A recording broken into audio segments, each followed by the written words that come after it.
มีลูกค้าท่านหนึ่งโทรมาเล่าประสบการณ์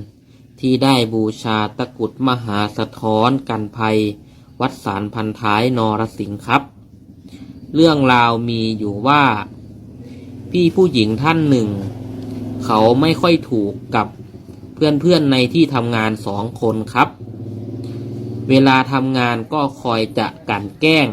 คอยแทงข้างหลังซึ่งกันและกัน แล้วก็จะคอยยุแยงคนนั้นคนนี้